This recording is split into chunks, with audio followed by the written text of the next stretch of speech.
So today I thought that I would do a video about parking because there are so many different ways of parking that some people just wonders what is parking? What actually is parking? And you can link it to something in your real life, like when you are driving a car, that's usually what you park. So when you drive a car, you will drive that car to where you want to be. Then you stop the car or you park the car somewhere, most likely close by or just where you are supposed to be. You park the car, you then go out of the car, you do something else until you are done with whatever you're doing. Then you go back to your car and maybe you have some more errands to run. So you will drive another place, you park it there, so you go out of your car, do whatever you need to do, then come back and drive your car. And this time you will maybe drive your car home, where it will be parked for a long time until you need it the next day or whatever time you might need the car again. So that's parking with a car. Parking with floss is very similar, because what you basically do is that you put the floss, you pull it up to the top side of your fabric, and you leave it there until you need it again. That's parking. And now some people will say, well, you have to do it like this and this. No, you don't. Parking is basically that you are pulling the floss to the front of your fabric and you leave it there until you need it.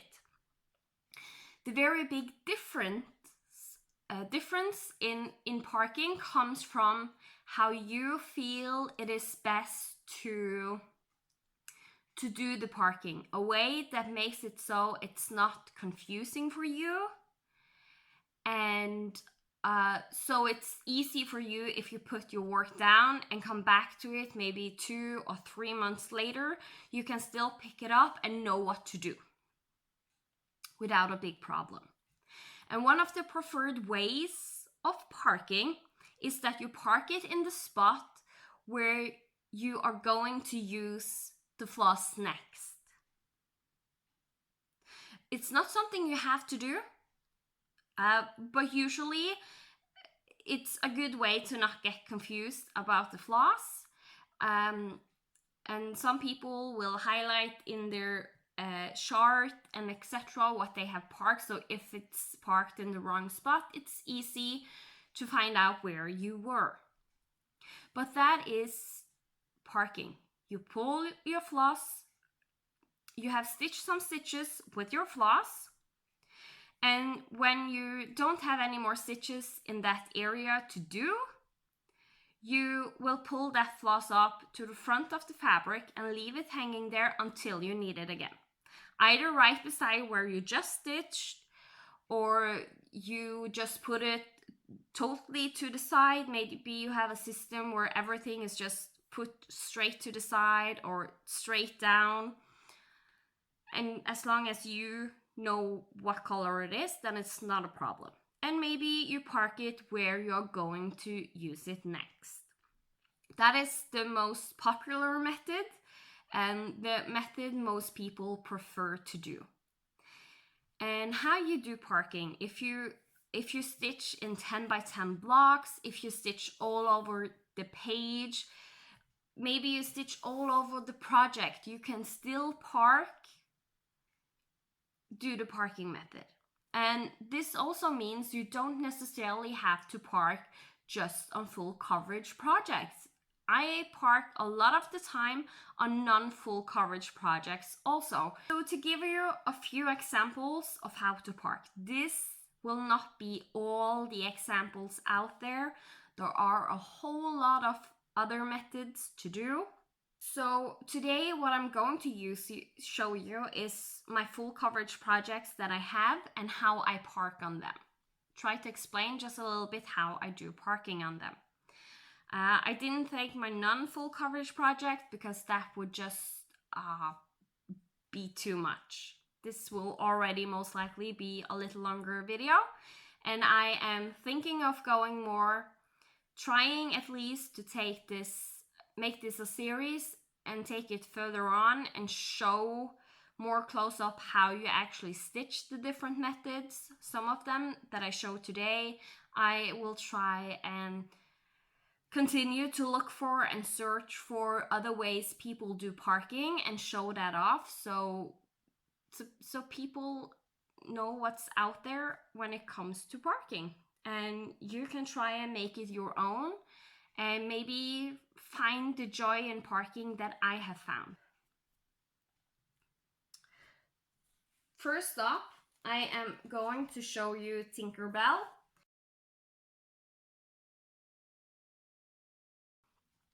And here you can see what I have done so far. It's not much. So, but as you saw with the stained glass, it has several areas that is like covered in the 310. So the 310 is you stitch the frame and the different section of the stained glass. And with this one, I have started in the upper left corner. And that is usually where I start all my stitching. It doesn't have to be that you need to start it there. You start where you want and you just adjust the method to fit your way if this is something you want to do or want to try. So with this piece, what I do is that I will do section by section to try and give you an example. With this stained glass, you have like 2 triangles at the top,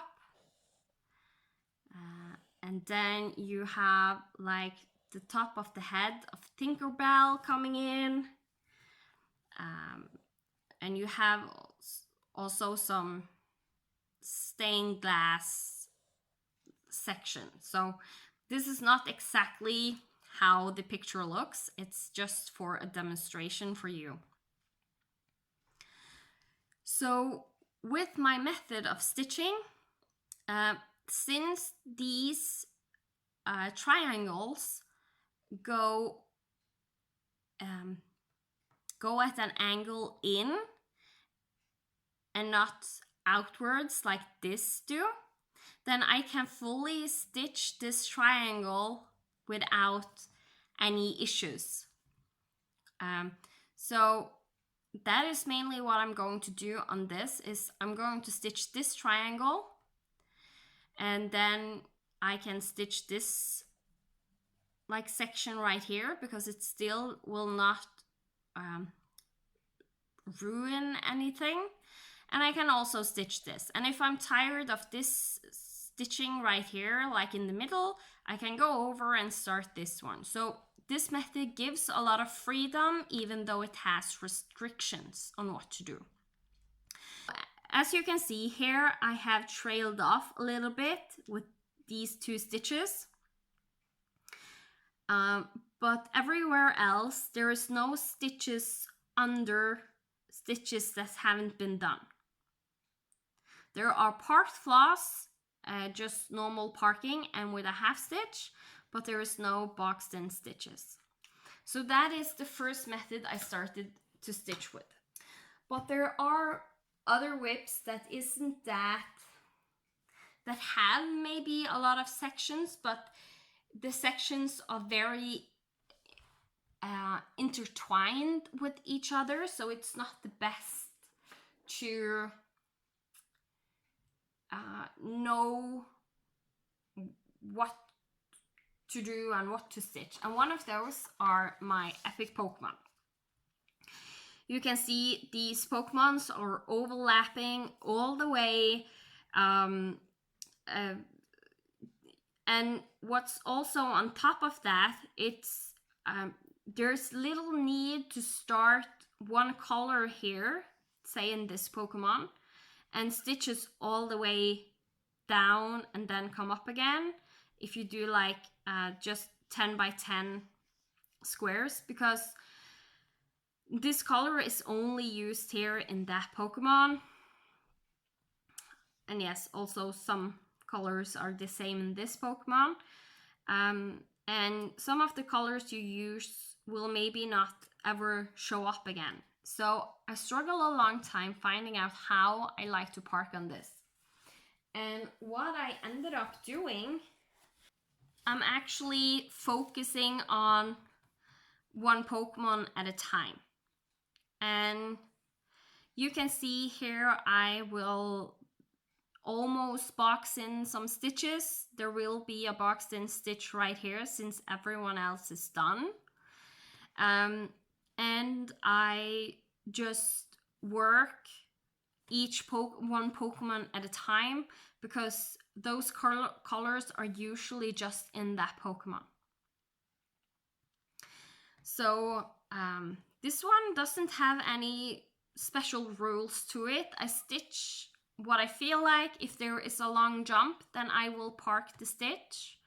Sometimes I park just, as you can see here, a normal, I have put my needle up and let it hang. And sometimes, like this, I will do half a stitch, then park it. And that just, there's no rhyme or reason to it. It's just what I feel like. So this is one of the whips I have that I just, I don't do a special parking method. I just park my floss on the whip. And when I stitch, depending on what I feel like, or depending on how far down I'm going to do a stitch. And if it's too far down that the color appears again, then I will end it, because I usually don't jump too far on the back. And the back side of this actually don't look too bad. So this is the back. So you can see there are some trailing off with flosses. You can see some right here. These will be stitched over, so you really can't see them too well. And so yeah, you can really see that with the colors, I'm just focusing that color in each Pokemon where it appears. Is the possibilities by Heaven and Earth Design. I will insert the picture what it will look like in the end here. And here you can see what I have done. And this is the latest thing I have started doing, because I really wanted to try stitching on the diagonal. I have tried the stairways diagonal. The stairways diagonal is, if this is your page right here, you would first do, and if you start in the top left corner, you would first do this 10 by 10 block, then you would go over and do this 10 by 10 block, and then down here and do this 10 by 10 block. And now you would go up again and do this 10 by 10 block, then go down and do this 10 by 10 block, and down and do this 10 by 10 block. And as you can see, it creates like it looks like a stair at the edges, because you do a 10 by 10 block at a time, and still you stitch on the diagonal. So I have tried this method, and I also like this one, but I wanted to be able to do the diagonal method that I call the true diagonal, where you have like each stitch goes one shorter, so you get this diagonal line. And also when I choose what colors to stitch next, I always do the rightmost color So that is what I will start to stitch. If that is parked over here, I will do all the stitches and go back and do them. And then do the second rightmost color, excuse me. And again, I always park in the leftmost place. You can find that color next on the next row or the row under, wherever you see it again. So that's diagonally. I know some people also do diagonally. They do one stitch at a time, the English method, and they will go in a snake way. So they will do all the stitches in a row this way. And then I will go down and do it the other way, and so on, and snake their way down the diagonal. So there is many different ways of doing it, and depending on how you like it and how you like to stitch is how you just have to make it your own. I struggled a really long time to figure out how I like to stitch diagonally, because everyone was doing it one stitch at a time. And that's not the way I do it. So I had to try and figure out something that worked with me doing the Danish method. So that's diagonal stitching. And to also show you can do diagonal stitching from another place than the top left, is this one. I actually started in the top right and started doing diagonal. Last stop is my fantasy world by Heaven and Earth Designs. I will try and insert the picture of what it will look like.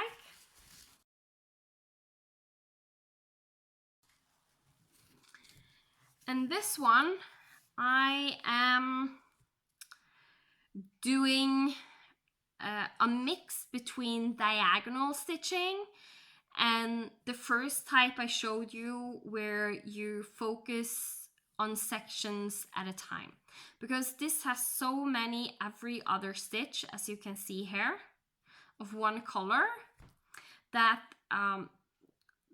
the way of stitching sections at a time doesn't work too well, because you might need to go all over the page and back again to get every other stitch. And it might actually be every other stitch all the way over and back. So that really didn't work well.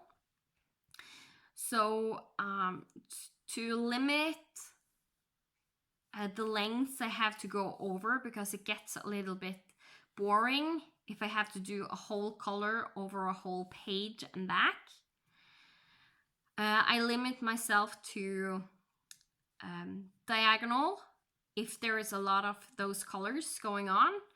So this is a mix, and that's also something you can do. Like from what I have showed you, if anything looks interesting or fun, but you don't quite like it 100%, mix it up, make it your own.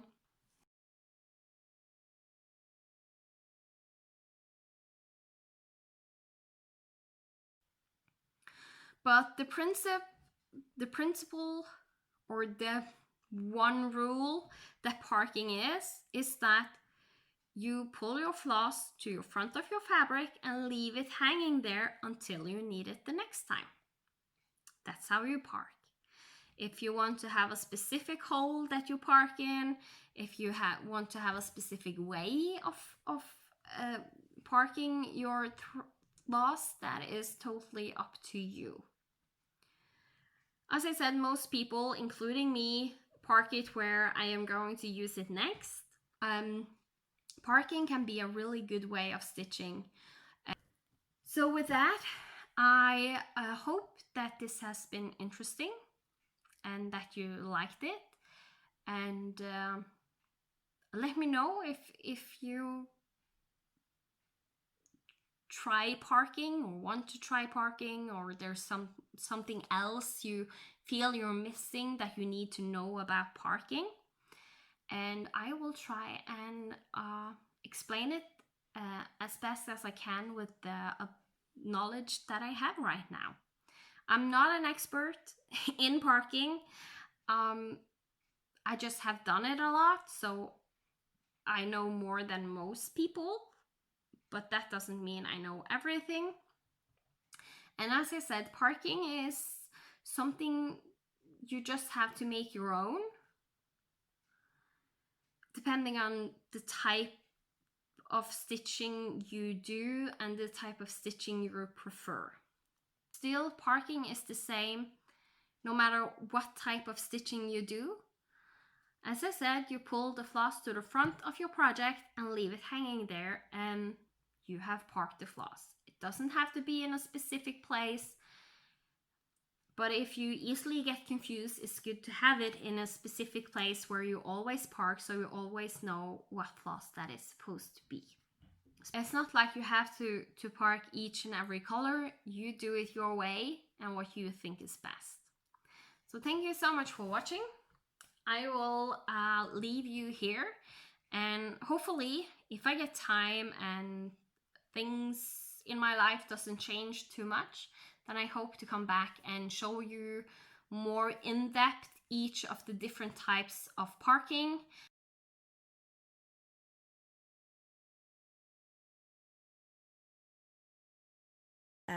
This is My Lady and the Tiger. It's a kit by Luca S. As I did mention earlier, that parking is basically you pull your floss to the front of your fabric and leave it hanging there until you need it again. That is parking. How you want to do the parking, that is totally up to you. So as you can see, I have a few different ways here that I do park, and you can see I do all of them on one fabric. This type right here, where I do half of the stitch and then come up and let the floss hang, so when I pick it up, I just finish that X and then go to the next place. That is something I used to do a lot before, so this is not totally old park floss, but it has been there for a little while.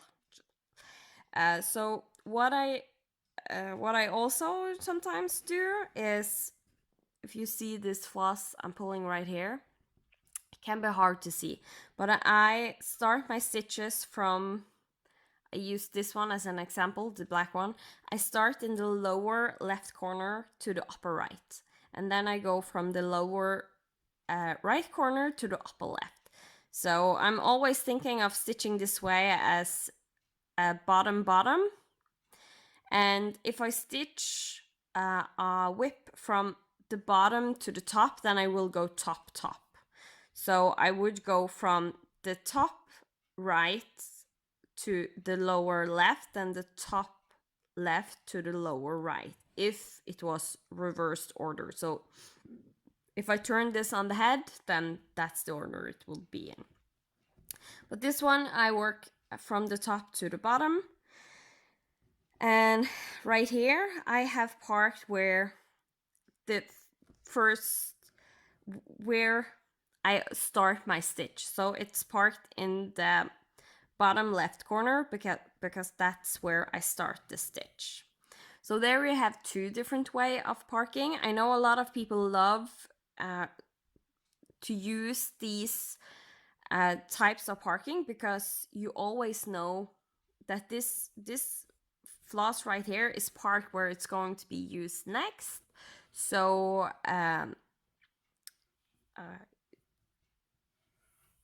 you can just pick it up and start stitching. And the new thing I have started to do, in most likely instead of this type, because I do rarely park in the lower left corner. I only do that if it's the stitch that is most to the left. The new thing that I'm doing, and that is on Ada. I will try and zoom you in a little bit more for this, so you can see. On Ada, I actually pierce the fabric at the bottom because I do stitch bottom bottom. So I pierce the fabric so it comes up at the bottom in the middle of the stitch I'm going to do. So if I was going to use this floss now, I would just pick it up, go down in the middle again, and just come up where I start my stitch. But it's going to be parked a little bit longer, so I park it there. And the reason I do this, I should have just left it hanging to the side so I can demonstrate better, or I can do. So I'm going to use this floss that is parked right over. I just need to remember that. So if I am going to do this stitch right here, that's to the left. If I had this floss right here parked in this hole, then when I am going to stitch this, I would struggle. And I'm going to show that because now you can see going down and coming up, there's no problem. I don't need to move any floss, no nothing. But if manage to pull with me some floss on the back, let's just pull it through again. But if this one was parked where I am going to stitch next, that is my lower left. So if it was parked right here and I was going to stitch this stitch right here, I go down, and now you can see when I'm coming up, there is a floss in the way. So I will need to try and move it out of the way, and I need sometimes when I do that, the floss that is parked will sometimes lay over the floss that is already that I'm coming up, or the opposite way. So I feel like I have to fight with them to make them both lay nice. This time it went well, but that doesn't always happen. So I don't like to come up in a hole where I have a floss parked. So that's the reason why I started to do the half stitch parking. But also that it worked better, but it was still lacking. So again, the half stitch parking is basically I would do the first leg of the stitch and then come up. So then there is a floss in this hole, but it's fully stitched, so it's not a floss I have to struggle with when I do I'm going to do this stitch right here. So, but what I have found that is if I do park in the middle of the Ada block, I just come up at the bottom middle and leave it hanging. There is no struggling, there is no fighting. I don't need to move the floss much out of the way. It's really lovely to do. So a little tip, if you don't like a lot of floss hanging like in the way, pull it up and around. This isn't the best needle minder to keep the floss because the needle minder is sitting so close to the fabric, so I will try and find one of the other ones. This is my Tuturo. I don't know how you say it in English. In Norwegian is Tuturo. And you can see there is like a big gap between the pin and the fabric because of the magnet on the back and how I made it. So pulling those floss over there, you can see they hang really nicely. and they're out of the way. And depending on where I put it is how much out of the way those flosses are.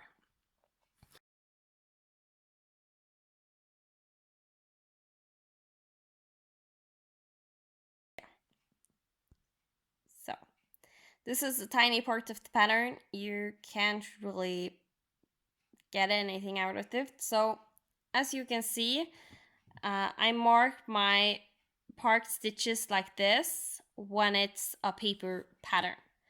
And when I use Goodreader, they have a underline you can use. So I use a yellow underline on all my parked stitches. I will usually just color this yellow the whole block if I use my good notes to